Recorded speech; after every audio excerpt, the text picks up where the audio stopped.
काल 14 जून 2026 ला महाराष्ट्र शासन शालेय शिक्षण क्रीडा विभागाने एक परिपत्र देखील काढलेले आहे की लोकसत्ता पेपरला आलेली बातमी. राज्यातील सर्व शाळांमध्ये स्मार्ट उपस्थिती बोर्डद्वारे ऑनलाईन हजेरी 15 जून पासून अनिवार्य, म्हणजे आजपासून शिक्षण विभागाचा मोठा निर्णय. राज्यातील 1ली ते 12वीच्या सर्व शाळांमध्ये विद्यार्थ्यांची उपस्थिती आता स्विच चॅट ॲपवरील स्मार्ट उपस्थिती बोर्डद्वारे 100% ऑनलाईन नोंदवणे बंधनकारक करण्यात आली आहे.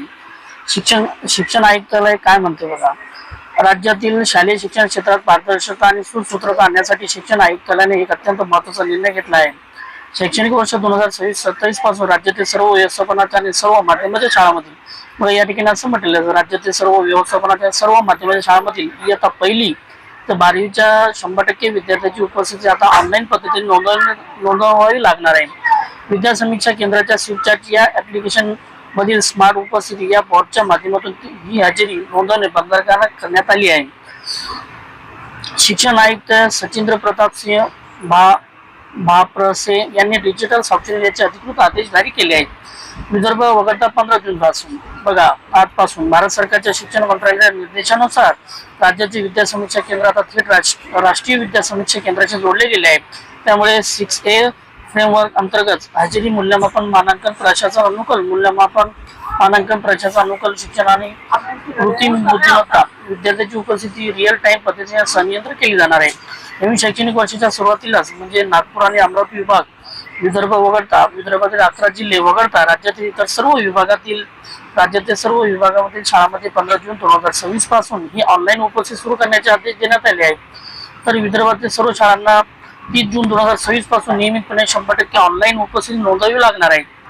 शिक्षकांसाठी महत्त्वाची सूचना या ठिकाणी आलेली आहे, ती कोणती या ठिकाणी आपण पाहूया. शिक्षकांनी लॉग इन करण्यासाठी शालार्थ पोर्टलवर नोंदवलेला मोबाईल क्रमांक, शाळेचा युडायस कोड आणि स्वतःचा शालार्थ ID वापरावा. नॅशनल टीचर कोडचा वापर ज्या शिक्षकाकडे शालार्थ ID नसेल त्यांनी युडायस प्लस मधील पोर्टलवरील 10 अंकी नॅशनल टीचर कोड, बघा आपल्या युडायस प्लस मध्ये नॅशनल टीचर कोड असतो म्हणजे LTC असतो, तो च्या आधी म्हणजे LTC लिहून लॉग इन करावे. 2 सत्रात भरणाऱ्या शाळांसाठी सकाळी 7 ते दुपारी 12, तर नियमितपणे शाळांसाठी सकाळी 10 ते 5 संध्याकाळी 5 वाजेपर्यंत ही विद्यार्थ्यांची हजेरी नोंदवणे आवश्यक आहे. रात्र शाळांना रात्री 9 वाजेपर्यंत हजेरी नोंदवता येईल. तर बघा विद्यार्थी प्रमोशन ऍप्स मध्ये विद्यार्थी न दिसल्यास शिक्षकांनी युडायस प्लस प्रणालीमध्ये तातडीने विद्यार्थी प्रमोशनची प्रक्रिया पूर्ण करायची आहे. अधिकारी स्तरावर होणारी नियमित आढावा होणार आहे. त्या संपूर्ण मोहिमेवर देखरेख ठेवण्यासाठी उपशिक्षणाधिकारी, प्राथमिक आणि मनपा स्तरावरील समकक्ष अधिकारी हे जिल्हा नोडल अधिकारी म्हणून काम पाहतील.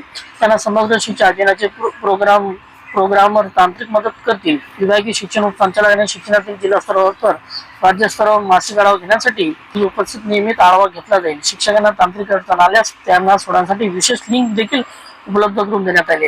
एवढे करून जर एखाद्या शिक्षकाचा जर विद्यार्थी हजेरी भरली जात नसेल तर ती एक गुगल ड्राईव्हची लिंक आहे, ती लिंक मी तुम्हाला व्हिडिओच्या डिस्क्रिप्शन बॉक्समध्ये देऊन टाकेल. तिथून तुम्ही त्या ठिकाणी आपली काही समस्या असेल त्या समस्या त्याच्यावर आपण टाकू शकतो, जेणेकरून ते 7 दिवसाच्या 8 दिवसात त्याचं उत्तर त्या ठिकाणी ते सॉल्व्ह होत असते. प्रत्यक्ष ऑनलाईन पद्धतीने विद्यार्थी हजेरी कशी करतात याचा देखील मी पुढचा व्हिडिओ बनवणारच आहे. अशाच प्रकारचे व्हिडिओ आवडल्यास व्हिडिओ लाईक, शेअर आणि सबस्क्राईब करायला विसरू नका. थँक्यू.